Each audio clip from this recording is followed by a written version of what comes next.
So, nandito tayo ulit sa another adulting session.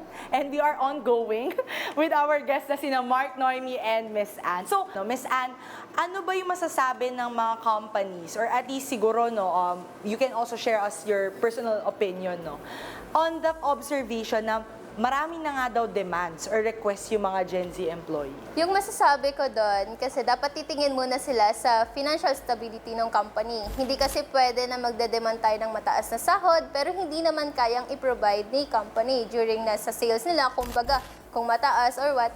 Kasi may mga, pagdating sa taas sahod kasi, bago kami magbigay ng demand nila or request during the interview, sinasabi pa lang namin sa management na yung mga datihan namin, syempre naka-base din kami sa datihang seniors namin doon, yung mga matatagal na yung mga year of service, kumbaga, i-check namin kung baka mamaya magpantay sila, which is yung work experience nito, napakadami, yung eto wala pa naman work experience, yun yung mga nagiging basis namin. Kasi we can say na yes and yes sa mga demands na mga baguhan natin ngayon na mga graduates. Kumbaga dapat they also have an experience kung magde-demand sila ng ganong request. Correct. So, here then, parang it's also based on the profile of the company, how is that company faring in the market, and siguro, proper sense checking or benchmarking na lang din sa ating mga schoolmates na naghahanap ng trabaho. Ano ba talaga yung sahod ng ganitong kind of experience? There's a lot of data naman to support what is the average salary for this kind of job description. So it takes a lot of data and searching when it comes to job searching. So isa pang nalalaman natin or nakikita din nating concerns nga daw ay yung mabilis naman na pagpalit ng mga tao sa workforce. So on this one, I think it's more on retention rate din ng mga kumpanya. Dahil umaakyat yung demands ng mga kumpanya dahil nagbabago rin yung landscape ng ating market. Miss Anne, ano sa tingin mo yung nagiging main root cause ng high retention or attrition rate rather ng mga kumpanya naman? Either high retention or high attrition rate ng isang kumpanya. Ano yung cause possible ng mga ganon? Sa isang company kasi, nakadepende yan. Hindi lang sa salary nagbe-base. It depends also in the management kung paano nila hinahandle yung mga tao. Kasi ang mga tao minsan nag-i-stay kahit mababa yung sahod. Basta nabibigyan mo yung pangangailangan nila or na-treat mo sila as yung parang sabi kasi nila pag nasa company ka, you treat them as a family. And then, nakadepende din kung yung employee is okay ba with the teams, with the co-workers. Yan yung mga nagiging basis kasi. Pag once kasi na-feel na natin na natotoxica na tayo in the company, parang naiisip na natin mag-leave, umalis na in the company. Pag once na mental health na yung pinag-uusapan. May tanong ako, Miss Anne, follow-up question doon. So, how does the behavior ba of an employer or an employee affect yung workforce or at least the teams of the company? How crucial is it ba? Malaki kasi iba-ibang tao, iba-ibang behavior. So there's an adjustment talaga. Bawat empleyado dapat nag-a-adjust. At saka lagi kami nagbibigay ng trainings or seminars para sa mga work value enhancement sa mga nangyayari sa workplace. Kasi hindi naman din natin masisisi baka galing sila sa ibang culture tapos napunta sila sa ganong company. So, adjustment talaga yung nangyayari. So, ang ginagawa ni HR, nakikipag-usap siya kay management to talk about the problem or kung nagiging cause siya ng problem para masolusyonan siya ng mas mabilis. Kasi pag pinatagal siya, mas lalong mahihirapan yung pag-a-adjust ng mga tao. May tanong din ako, Miss Anne, sorry, follow-up question. We've been highlighting culture as a main cause din of high attrition or retention. Meron kasi syempreng notion or preconceived notion ang mga new job seekers or at least mga new employees na feedback only comes from nasa taas. Kung ano man yung sinet na example na nasa taas, yun ang susundin ng lahat. Sa HR's perspective ba, may way ba na ang feedback ng mga nasa lower management or at least the new job seekers ay makarating sa taas, or would it hold weight ba? Kasi normally, it's usually a top-down directive, di ba? Pero paano ba nakakarating yung feedback ng mga nasa baba sa nasa taas? Sa akin kasi based on my experience, hindi ko siya pinapatagal. If ever na there's commotion, like sabihin natin, nakipag-communicate sa akin ng mga employee regarding their problems na gusto nilang iparating sa management, we always talk about it naman with the management talaga. Kasi pag once na pinatagal namin, hindi masasolve yung problem or anything na kailangan or demand or request ng isang empleyado. So dapat as HR, you need to ask then the management and you need to listen then to your employees. Kasi alam ko, ang employee kasi ang nagiging parang core na para mas tumibay ang isang employee. Kailangan, ay ng isang employer, kasi kailangan natin ng mas magandang samahan para yung company tumagal. Yun yung nagiging ano. So, ngayon naman, when it comes to parang feedback, it's always like a two-way street talaga. Dapat in all companies, there's a feedback system talaga na hindi dapat galing lang sa taas, no? Kasi I think that's also one of the notions ng mga new employers na kung ano lang yung sinabi ng taas, yun lang yung gagawin ko. Diba? But then, most companies also thrive in the creativity of those na bago or hindi pa nasa positions of leadership because that's also a way for the culture of the company to grow, diba? So, siguro balik muna tayo or backtrack tayo one question, no? Ano naman sa tingin nyo yung nagbabago sa pananaw naman ngayon ng mga Gen Zs when it comes to work? Let's just label it as work. Is it something positive? Is it something negative? Ano sa tingin nyo yung common perception ng mga Gen Zs ngayon when it comes to the workforce? Mas nagiging okay siya kasi nagkakaroon na ng offers na work from home, which is less hassle sa commute, less gastos din syempre sa daily expenses ng isang worker. So positive yun for them kung nakakabit yung flexi time or parang work from home, no? So again, it still comes with the requirements na gusto ng mga Gen Zs. Kayo naman, or ikaw naman, Noemi, ano sa tingin mo naman yung perception mo or ng peers mo when it comes to work? Is it something intimidating or is it something you're very excited to start in? Ayan. For me po, ang nangyayari po kasi yung sa experience ko ngayon, lalo na fresh graduate, no?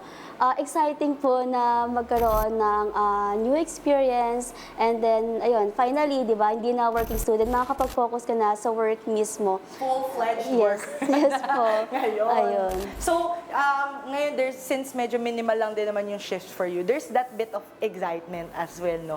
So, true adulting ka na talaga. So, ngayon naman, guys, we talked about expectations, we've talked about how to meet those expectations. Let's talk about career paths naman in totality.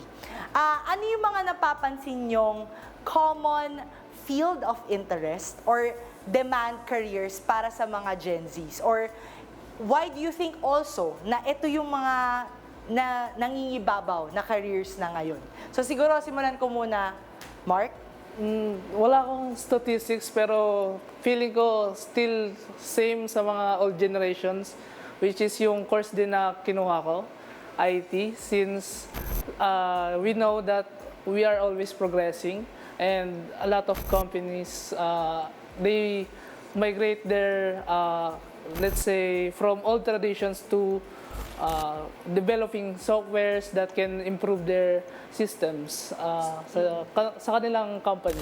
So, actually right now, even in ITs, sobrang nagpa-progress din no, yung skill sets naman na pinoprovide sa inyo. Kasi nag-iiba rin yung needs naman ng mga kumpanya. So, good luck doon. No? So, I'm sure marami naghahanap ngayon sa mga skill sets ni Mark. Ikaw naman, Noemi.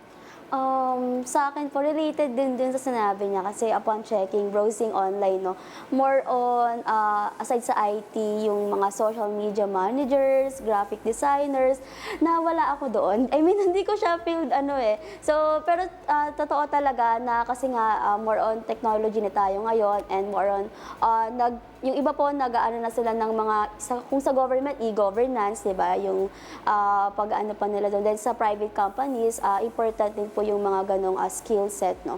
So, doon po lining yung field po natin right now.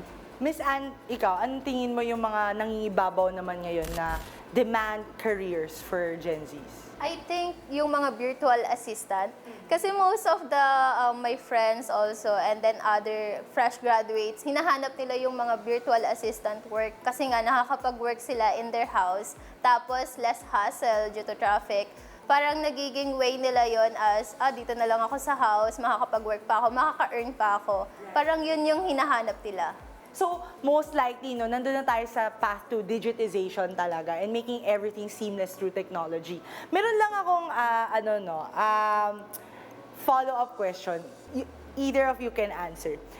Paano nyo naman sasabihin ngayon sa mga fresh grads na hindi equipped yung kanilang course dun sa mga current demands ngayon? Should they still try? Or is there a way for them to still meet the requirements of those companies na medyo mas nandun yung track ng hinahanap? Miss Anne, ikaw, I'm curious what you think. I think yes, kahit hindi connected yung course, they can learn pa rin naman. Kasi may mga, actually may mga nag-o-offer ng trainings, online, lalo na sa mga virtual assistant, kasi kailangan yung mga trainings para alam mo na kung ano yung gagawin mo. So, I think yes pa rin. So it's very important lang din no, na you upskill. Hindi naman porket yun lang yung pinagtapusan mo. Yun, doon na lang din matatapos yung natutunan mo. So we keep on learning. No? That's the new kind of learning din as an adult na you don't stop after school. So, okay, balik naman tayo. Mark and Noemi, back to you. Medyo madami-dami ang natanong natin kay Miss Anne. How far have you guys thought about your career paths? I mean, if you can also share with us, how important was it also for you to have planned out your careers? Or if you haven't, why? Sa akin po, mas okay yung nakaplan kasi at least kahit papano may guideline ka. Unlike pagka, let's say, parang nag-freestyle ka lang, mahirap siyang parang nagka-cramming ka everyday. So, okay na may guideline siya kahit hindi siya masunod on a certain timeline. At least may guidelines ka na sinusundan.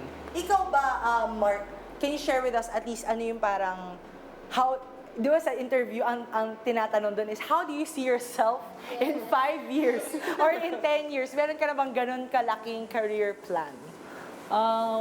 For now, syempre, stable income, siguro help sa parents. Syempre, ang tagal din nila ako pinag-aral.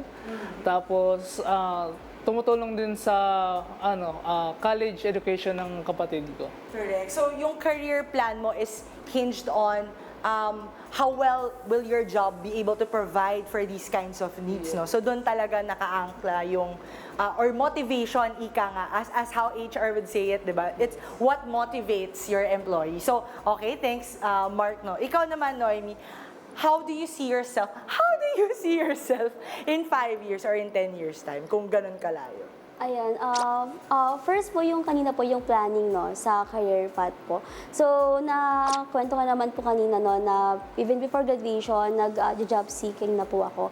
So kasi po sa government po medyo matagal yung process. Nag-start ako mag-apply April, then tuloy-tuloy yung process ko May, June until now nasa process pa rin ako and waiting na lang sa results ganon. So yung parang step by step po kasi.